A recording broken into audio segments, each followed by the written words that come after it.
paggawa ng chicharon bagnet, kumikitang kabuhayan ng magkasintahan sa Kalasyaw, Pangasinan. Silipin sa report.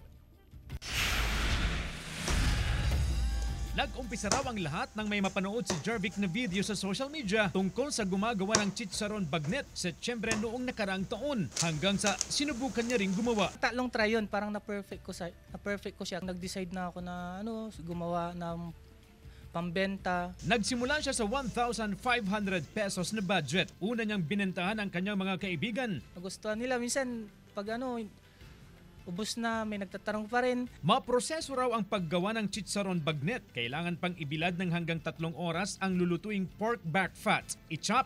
Kailangan na pare-pareho ang sukat. Bubudburan ng tamang sukat ng asin sa kailuto. Pag nag-golden brown na, kailangan munang itabi ng hanggang 2 araw para mas maging malutong at hindi agad kumunat. After 2 days, pwede nang iprito para maging chicharon bagnet. Tikman na natin, kapuso. Siyempre, kailangan natin ng masarap na suka. Sausawan.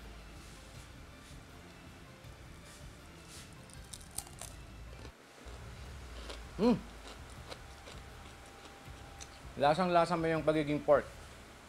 Kasi, ito, literal na niluto sa sariling mantika. Rak.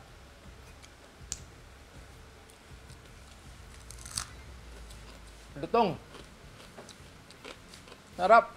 Ngayon, kumikita na siya ng hanggang 3,500 pesos sa isang linggo at dumarami pa ang kanyang parokyano. Nakaalalay rin ang kanyang partner sa kanilang negosyo para maitaguyod ang kanilang 2 anak na si Mavi at Malfoy. Lagi naman akong nasa likod niya kahit ano pang gagawin niya. Kasi ako naman yung parang syempre pinakauna dyan as a partner. Kailangan natin sila i-guide. Kasama si Daryl Peralta, CJ Torida, One North, Central Luzon.